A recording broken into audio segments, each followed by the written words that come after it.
Hey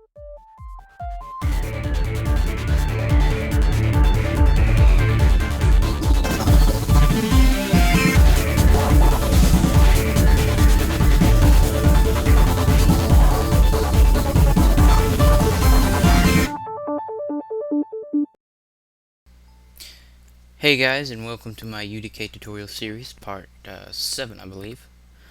Sorry, it's been a while since my last one. I've had a lot going on. I meant to record one earlier today, but now it's later in the evening, and I got off schedule because of things that had come up. I had to fix some stuff on my computer, so... Anyway, I'm going to be going over some advanced lighting techniques in this. So just like basic, because right now we're currently using, and I'll go into wire brush right now, and there it is. We're using these point lights, and these are great, yeah. But if we jump down here into the level, you look around, you're looking around. There is a light somewhere, so you're like, okay, obviously the light's coming from up here.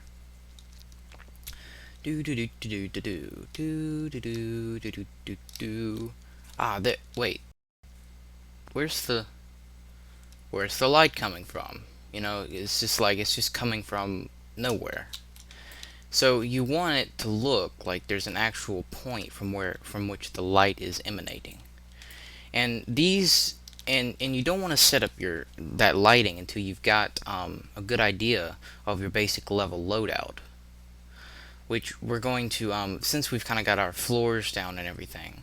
And again, this floor right here is not something that you would want later on because of all these shadow glitches. But I know many times, but oops. So it's good for a work light, but we'll go ahead and get rid of these. So we got rid of that, and notice that we did switch to unlit mode. Because if we switch back to lit, that is not lit. Or actually, wait, this is lit. Wait. Huh. There is still a light somewhere.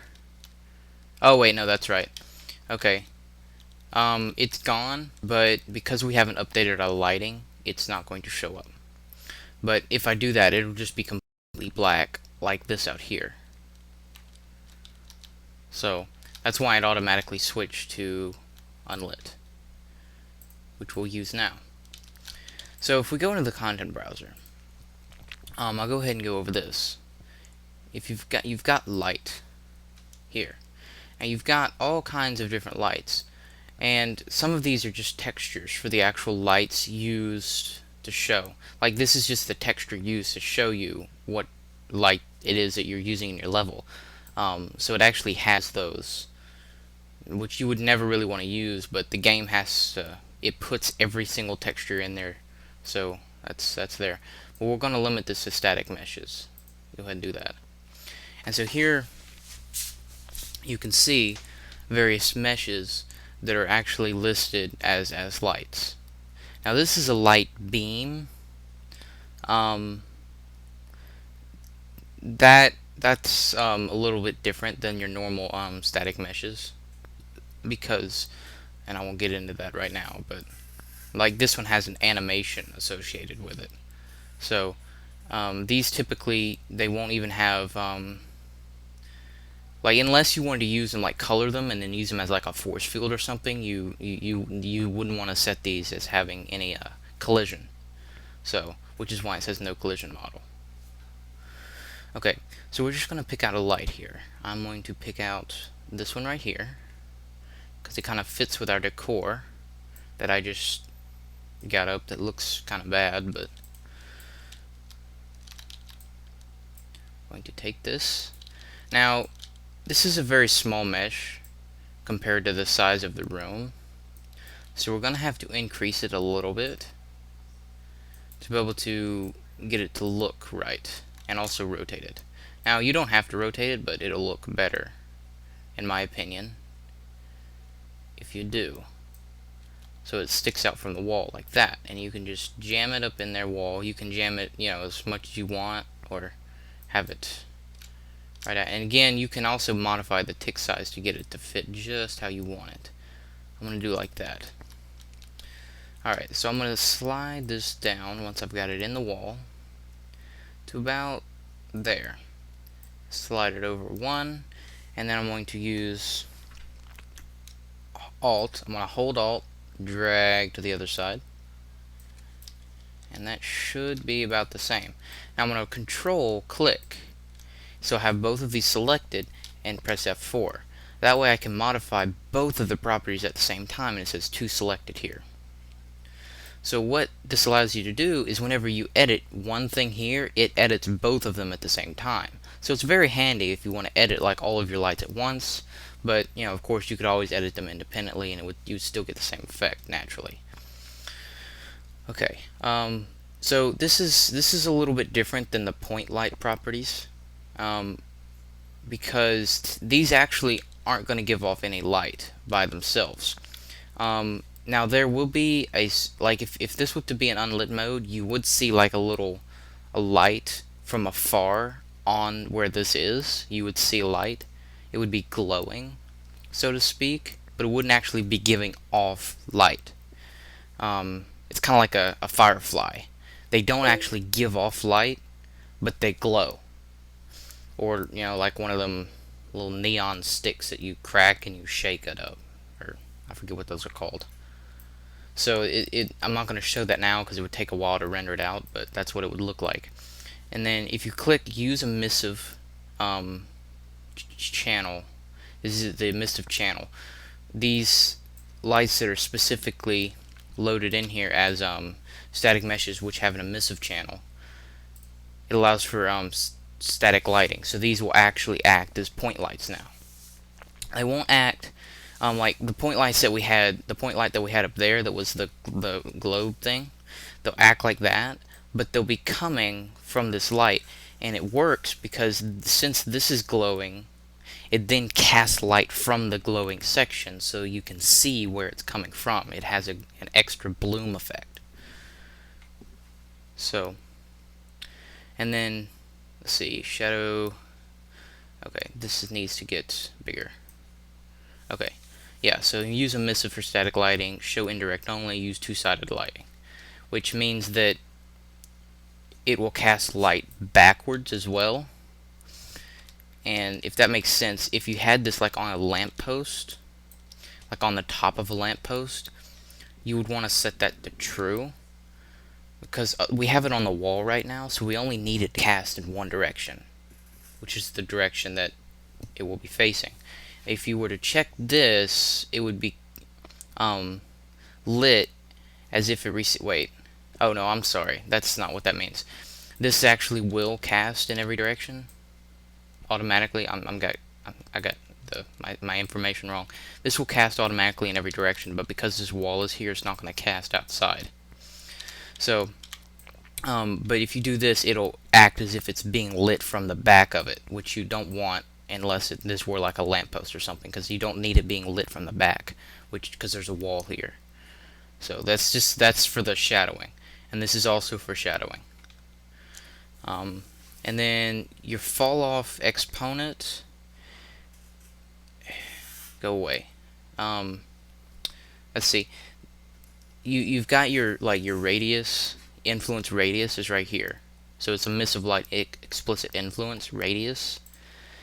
This is set to 0, which if this is set to 0, your emissive boost will control the radius, which your boost is basically your brightness.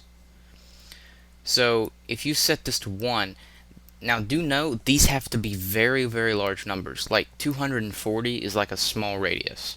So if you set this to like 1 or 2, you're not going to see any light at all. So you have to set this to like, I'm going to set it to maybe, I'm gonna let's see.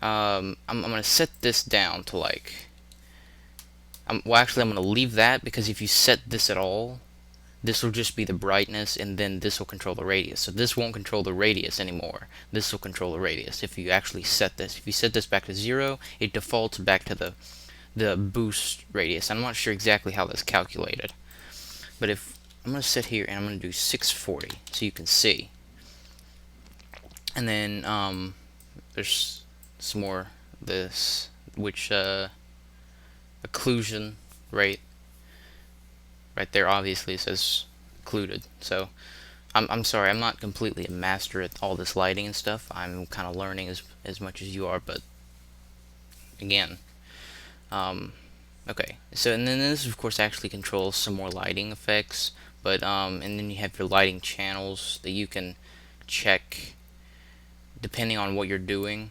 You'd want different things. Right now we're just going to leave it on static because this is a static mesh. So, and then this you can mess with. Mostly it's just shadows, and whether or not to accept other lights. But that is pretty much all there is to lighting of a static mesh. You can't actually change the color because it's already pre-computed into the lighting, the emissive channel. So you can't go in and change the color because it would look different, because the static mesh itself has, let me actually show you. The static mesh itself has this tint to it. So if you were to change this to a blue light, it wouldn't fit at all. So the lighting is already pre-composed so that you can't change the color. Now, if you wanted to, you could set up a point light like this. If you go in here and you do add actor, add light point. Now here's a point light, and this is just giving you a preview of what this would look like. Now you could set this point light to be right here beside this emissive thing. You set it right up there against the wall. Let me get it a little bit. Yeah, so it's like practically inside, and you set it up like you want it. And you could set it like that and then do that for every light, and then you could change the color and have a little bit of a few more options. But you would have to be careful because you would still have, like I said, that glowing effect from the emissive channel, because that can't really be turned off because of how it's loaded into the game. And I'll talk about loading stuff into the game a little later on, which is not too hard. It's just would be really off topic right now. So I'm going to delete this, and then I'm going to go ahead and render this out so that you can see what this looks like. Where is my, there it is. Yes, okay, so this is going to render out, and now I can't, dang it, this always takes a while, and now it's messing up because I tried to move the screen and it doesn't like it when you do that. Okay, go away, Swarm. Okay, now if you will notice, the light is extremely bright, and this is because of probably the fact that I set the radius, and it's coming out there, and you've got a bloom effect because it's extremely bright. So what I'm going to do, switch to unlit here, and this is probably mostly due to the fact that the brightness setting is too high. Like I said, the numbers are big. So static mesh, actor, lighting, nope, light mass, there we go. Oh, that's why I set the emissive boost to 640. So whoops. So as you can see, that's what happens if you set the emissive boost to 640. It becomes extremely bright and overpowered. So I'm going to set this back down to 1, and that'll give us a nice soft light. So I made a mistake there, but you can see. But now you see what happens when you set that extremely bright. So let me go ahead and bring this up again. Now I will show. It's not going to let me bring up the window. Okay, but like there's several different lights in UDK, and there's like a a yellow light. There's like two. One's like a lantern that we have, and then another one's like a bigger circular light. There's a bluish light, and there's like a whitish light, and there's also like a fluorescent type light thing. And they all have different colors according to what they look like. So if you want to find out what the color is, you just look at the static mesh and find out. For instance, this one is going to have like a whitish yellow sort of color. Well, actually, it's better because, yeah, if you look right there, you've got a white one here, yellowish sort of white there, a white there. We've got a blue one there, a darker yellow, and these are all lights and light cones. So you've got a pretty good choice of different things. Alright, now we're going to go ahead and switch to unlit here. Or actually, lit mode. Now, as you can see, it's kind of bright, so we might want to tone that down a bit, but the radius isn't all that big, and I set it to 640. But you do have this nice bright light, and if we go in here and we look around, you're like, wait, where's that light coming from? Oh, it's from this little lantern over here. Now we may want to make these a little bigger actually, just to compensate for this huge massive iron door thing here. So we can set these, control, and then we cycle through to the scaling, and you want to make sure you don't actually scale these. Why is that moving over there?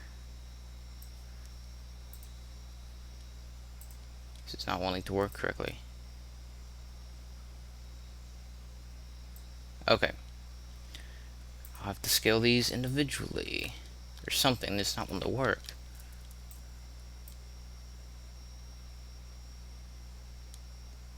Okay. Control Z, Control Z. There. That one's getting bigger, but that other one's not. I don't understand it. That's not supposed to happen. Erg, game. Work with me. I'll just cycle back through.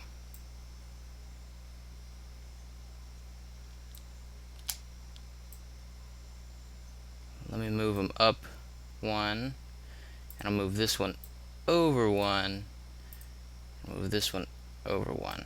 But like I said, you don't want to do non-uniform scaling on these, because it'll end up looking really weird due to the nature of this. So, and I honestly have no idea why it's doing that.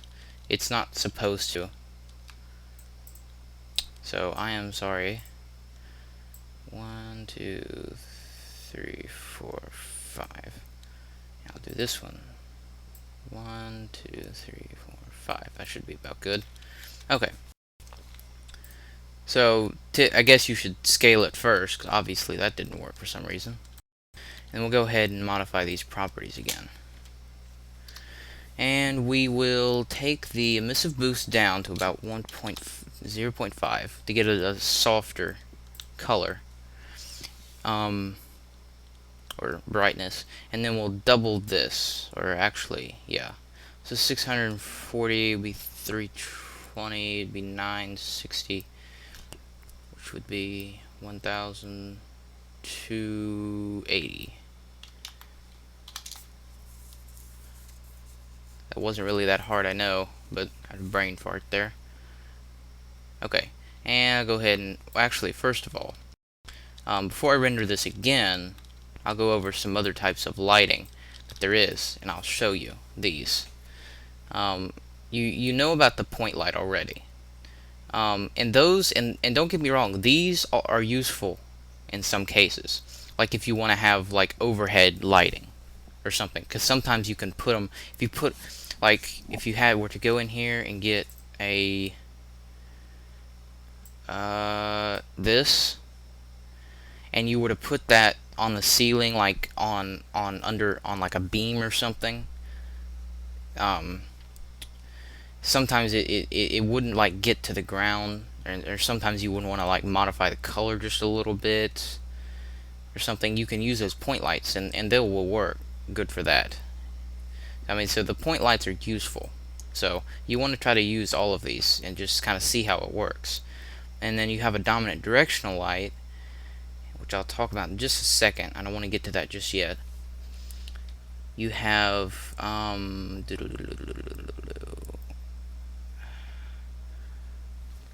where is the, well, there's the light point again.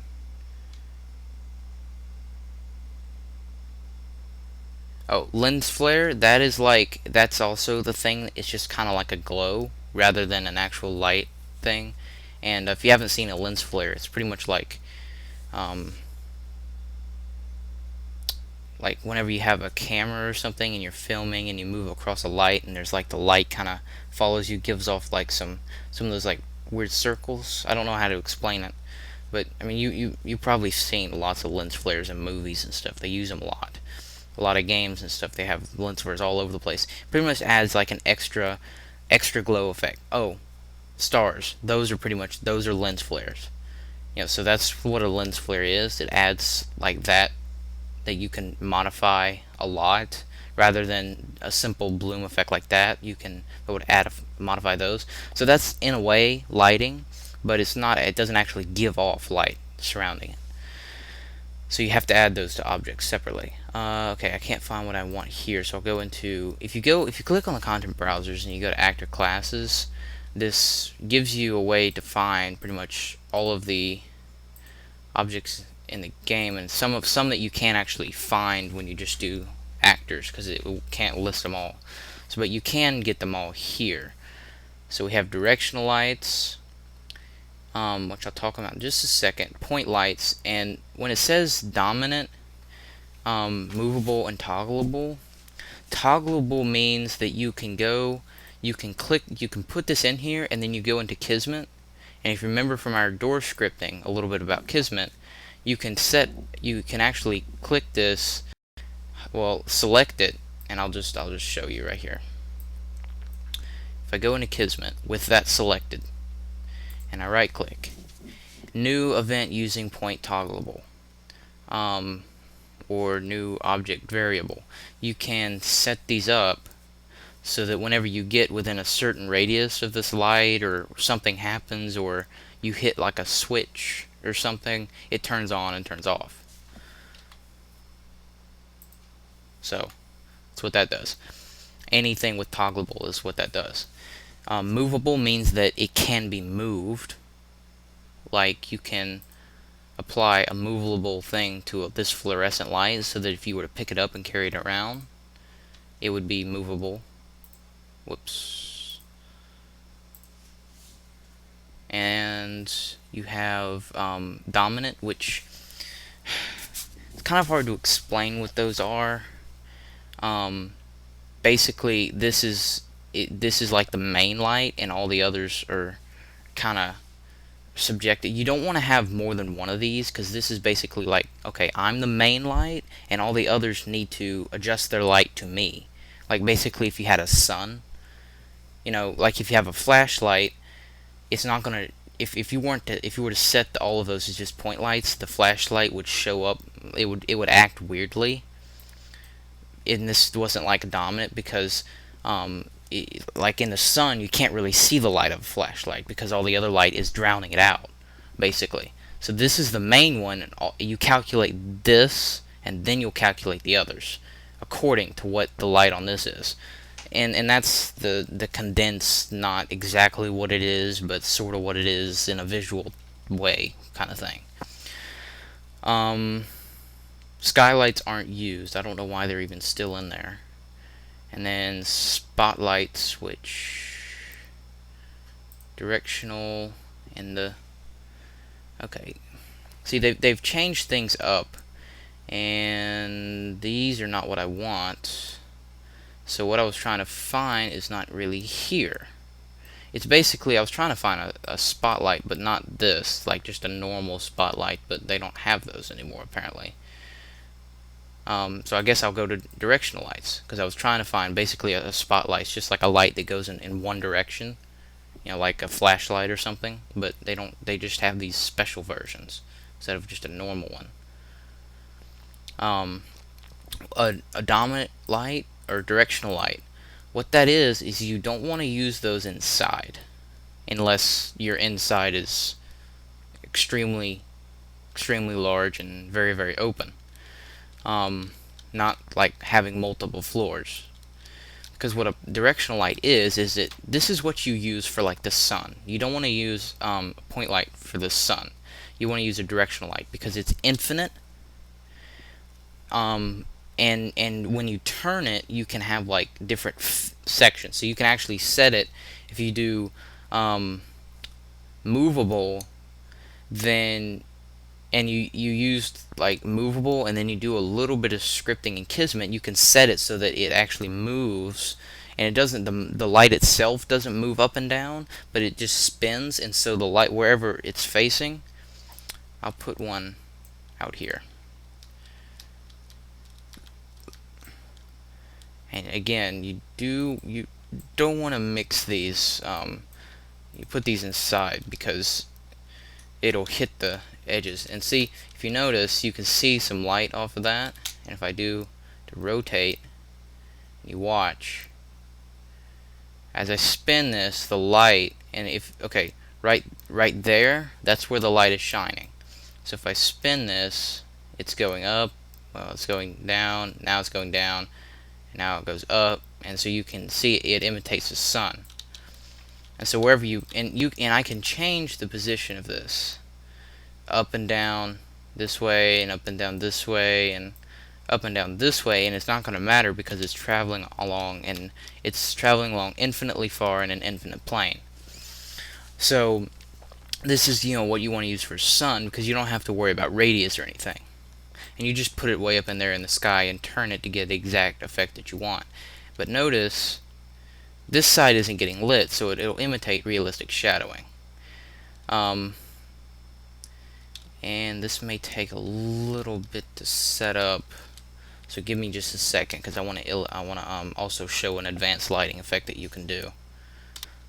Okay, and okay, yeah, I'm recording. Okay, so here's what I've got. I put our second floor down here, and this looks really bad, but it's a quick demonstration of an advanced lighting feature that's really cool, and another reason why you kind of want, you can do this, and by the way, you can do this with point lights, but it's easier to kind of set up with these because you don't have to worry about the radius.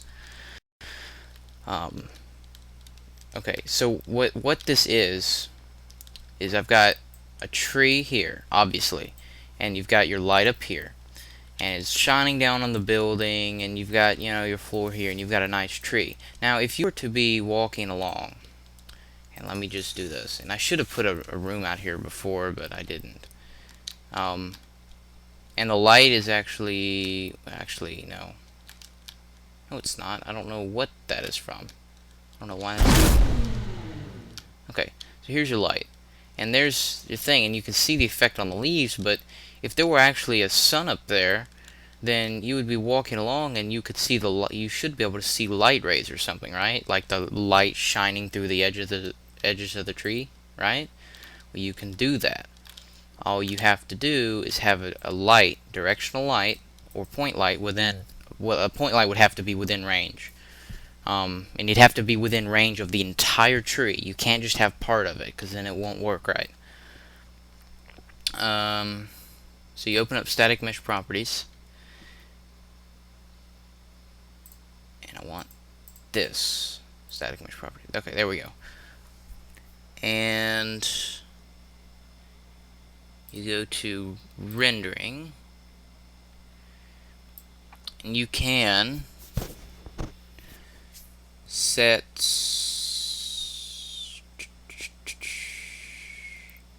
that's not it. Lighting. Yes, that's what it's under.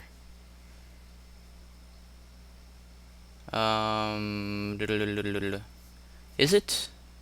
Oh, I haven't actually set up light things in a while.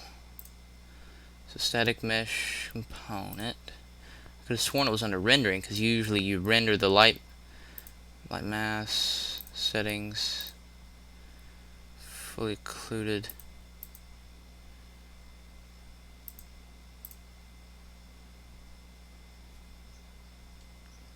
See, what you can do is you can actually render light rays. You can tell the game to render light rays. And it may be because this is just a static mesh and not an actual tree. That's what it is.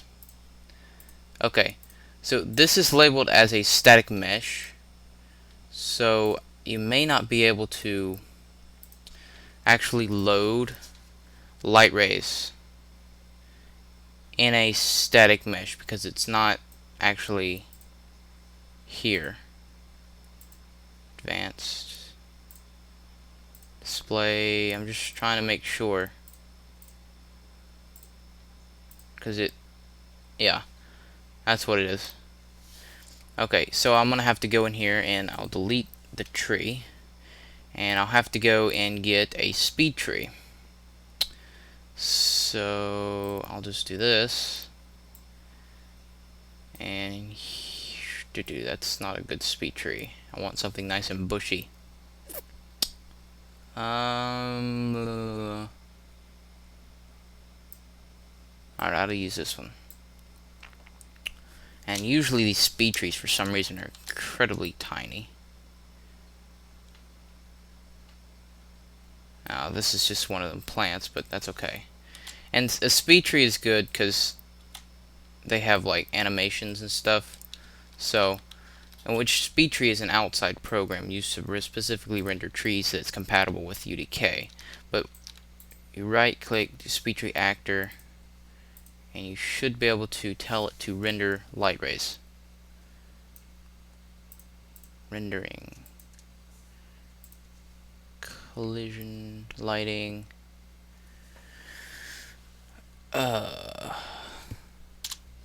Okay, I was wrong. The actual light shafts aren't found in the static mesh, so my bad about that. Like I said, it's hard to remember all this stuff because there's a lot to this. So I am sorry if I forget things. So just bear with me. And you can actually use this for emissive lighting, apparently. Now, some of them may not have a very good emissive channel, but you can check this box and see whether or not it glows or not. I don't think this will. But we're going to go back to the dominant things. Now, this is how far because this is a directional light, so you have to tell it exactly how far to calculate the lighting. So as you can see with this little tooltip, it's pretty much what that does right there. I won't bother reading it because as you can see right there. So now the dynamic radius of the scene, which is centered on the player. So that's like the radius of the dynamic shadows. And then you can disable it, of course. And the number of cascades and the cascades distribution. And this all has to do with like the shadowing and like how much it's calculating and stuff to kind of optimize that stuff.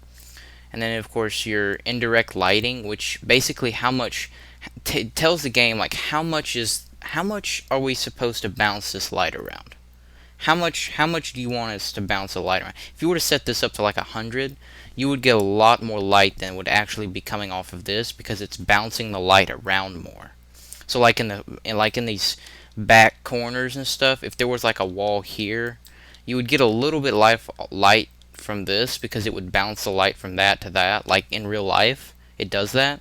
But you can set it more so that it bounces it more and more and more, and less light is lost when you're actually bouncing the light around.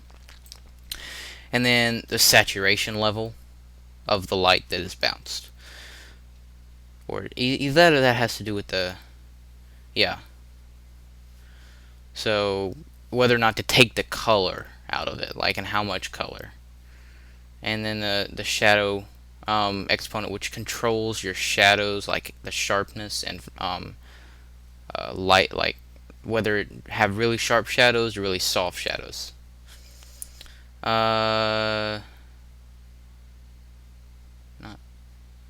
really sure what that does. It's really got a different slider though. I don't understand that. And then of course your brightness, your light color, and you can enter numbers, or if you do this you get like a little thingy, and you drag these and you get lighter and darker, which actually no, this is your alpha, so you don't need to mess with your alpha. This is your lightness and darkness, and then this is your actual color, which you can change this around and then change this and then do this and then do like this, move it around, but I want to go with white. So I'm going to actually set this to a slight yellow.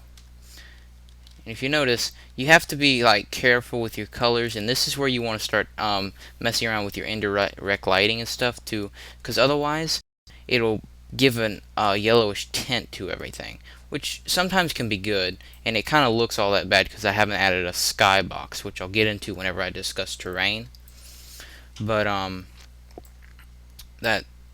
there's a lot of options to mess with this. You don't really know how much all this is going to affect everything.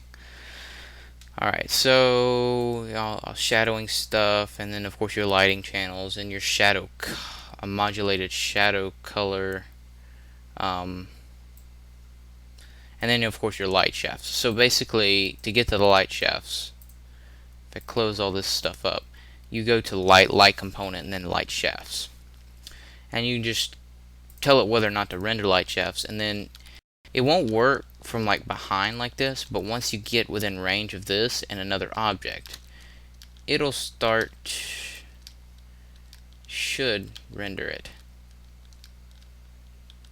Wait, it is just very like right there, yeah. I'm gonna have to increase the bloom scale 4, 5, 6 to 10. And the bloom tint, let's do like, there you go. You can see it a little more now, a little more. And if I increase it to like 100,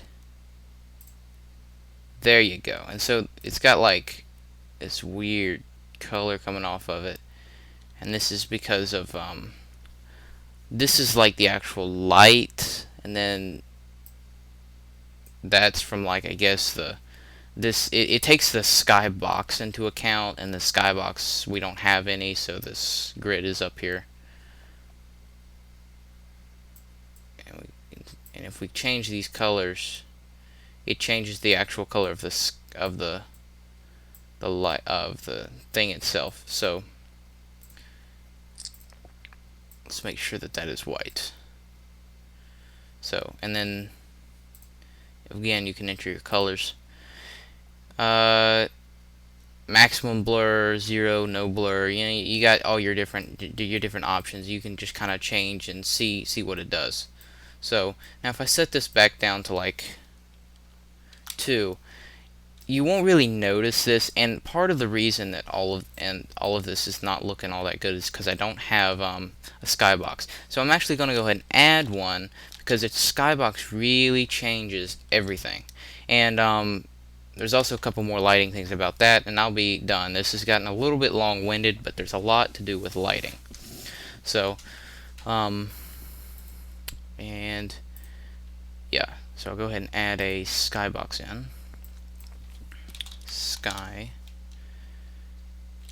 I can just type in that, and we've got different things. But what you want is, you don't want to do material, because that's just actually what's placed onto the static mesh. And I'm going to go with this sphere, because that's a dual thing. Now these are a little tricky, so you have to kind of work with them a little bit to get them to look just right. Especially, this looks weird because the texture is set to animate, and it has like no collision, and it's designed to go like through some objects.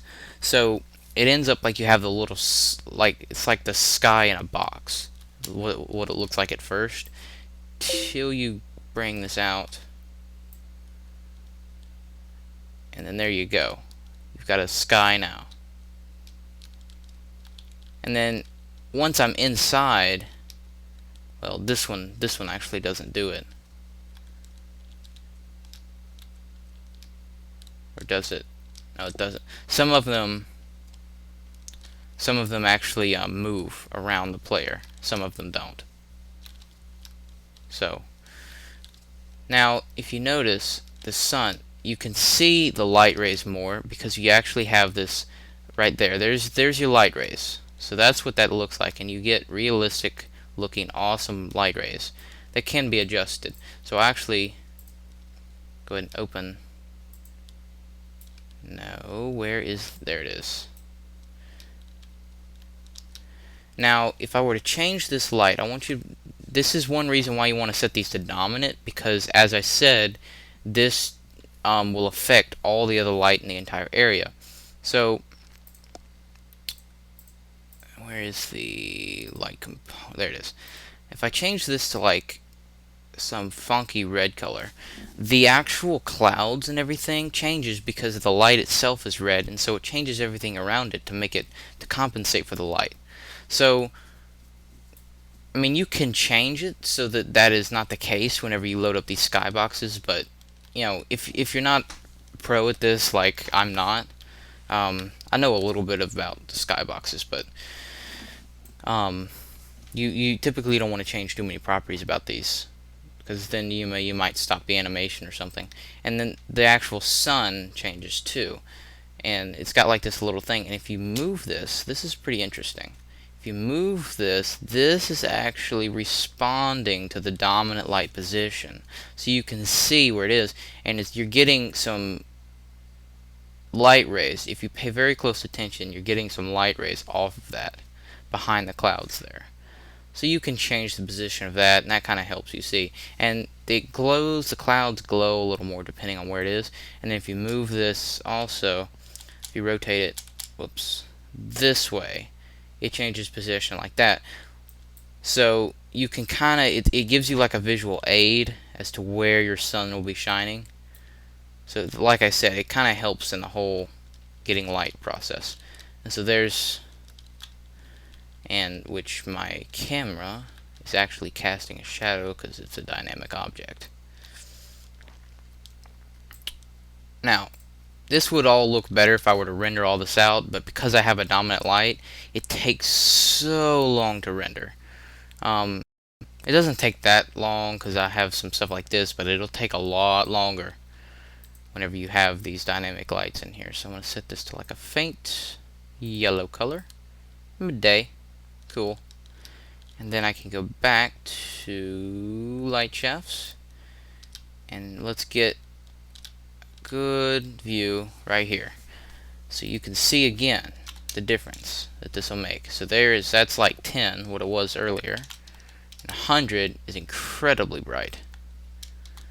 And sometimes you want them bright. Sometimes they'll look, you know, like if your character is blinded by something, the light rays need to be bigger so that, because the light is more, whatever, I don't know. And your bloom tint, you can change that to get the bloom to actually be, and if you notice, it actually changes, it blends it nicely with the actual color of the thing. Now notice you're getting some black shadowish light rays off because this is animating and this is going back and forth, and this is the shadowing of where the light isn't happening. So you can also adjust that right there. In addition to this, the actual bloom tint affects the color of the direct lighting. The indirect lighting, or the shadow light light rays are different.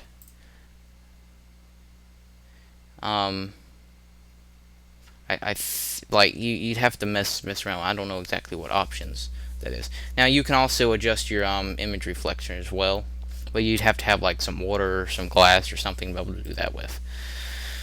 So, all right, that is my bit on that. Now, for some reason, I'm casting this huge shadow. I don't know. something with the camera. Sometimes it wants to do this whenever you've added a bunch of lighting stuff and you haven't calculated, because the camera is an actual object.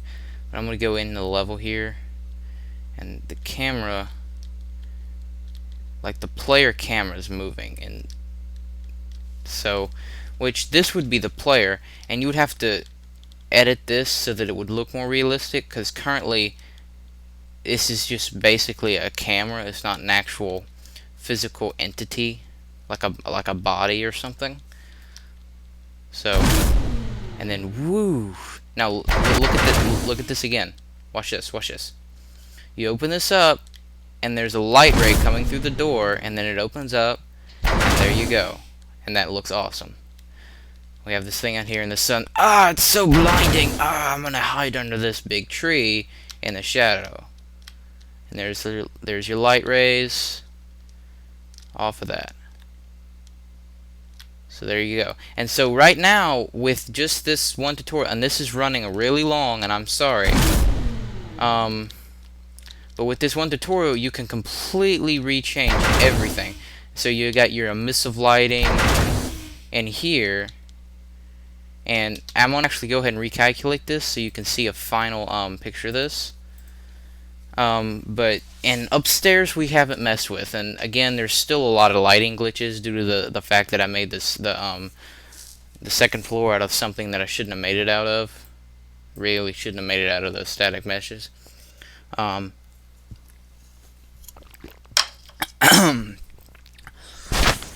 Just take a sip of my drink there.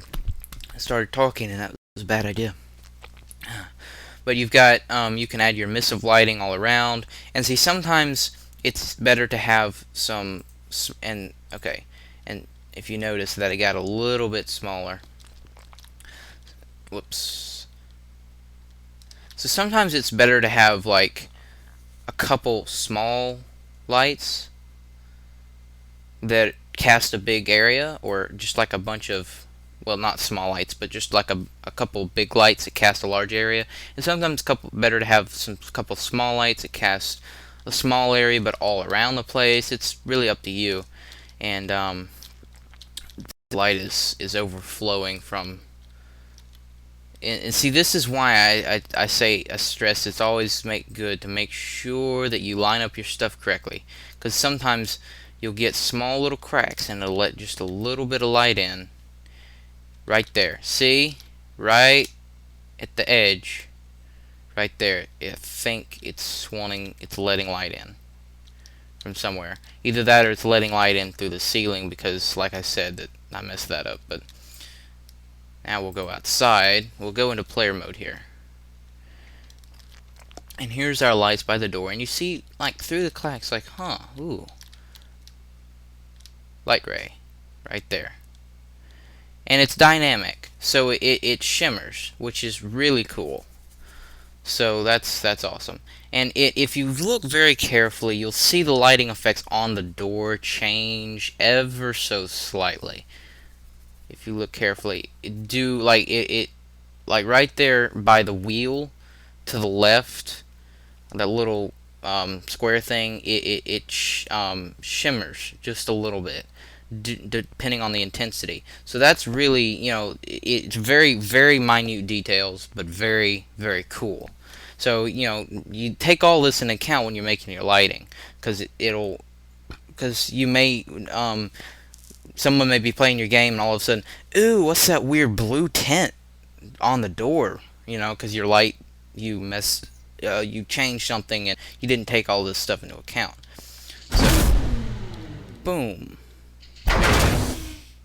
And our doors slide shut, which they just kind of drift across the wall and go through our lights. But like I said many times, this is a very, very poor level.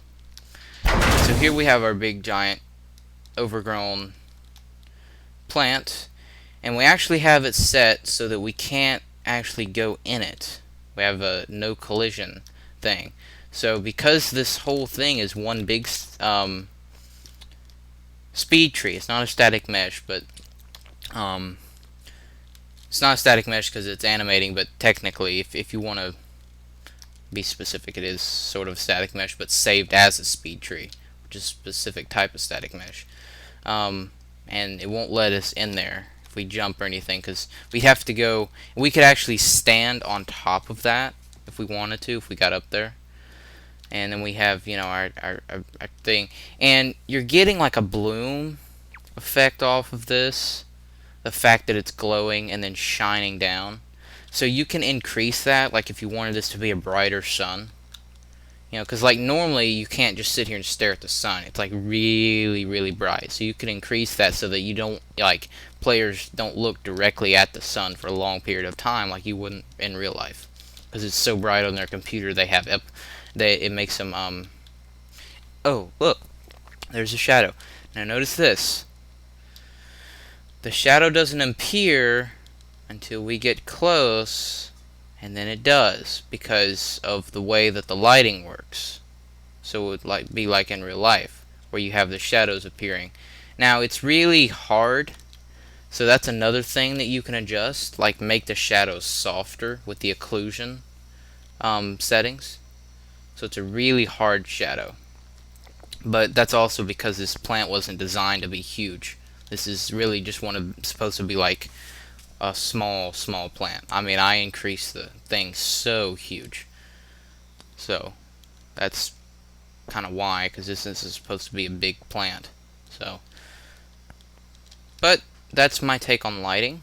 If you have any questions, let me know. And we did actually forget to set our door to no collision, so we can go through it. But anyway, I hope you enjoyed this tutorial, and I'm sorry I keep rambling on about the same thing many times, but I like the tutorials the way I'd like them told to me, so that I can remember things and understand it fully. So, thank you for watching. If you have any ideas on what you would like me to talk about next, I'm probably going to be doing how to import items into here and have your own personal, like, music that you've created or your own static meshes that you've made. Because, like, you know, a game, for instance, a game that was made with the UDK editor was Gears of War. Now, you don't see any Gears of War stuff in the editor, so they had to have imported their own stuff in there, right? Yeah. So, I'll be showing you how to do that so that you can start creating, you know, your own game. So, alright, I'll see you, you guys later.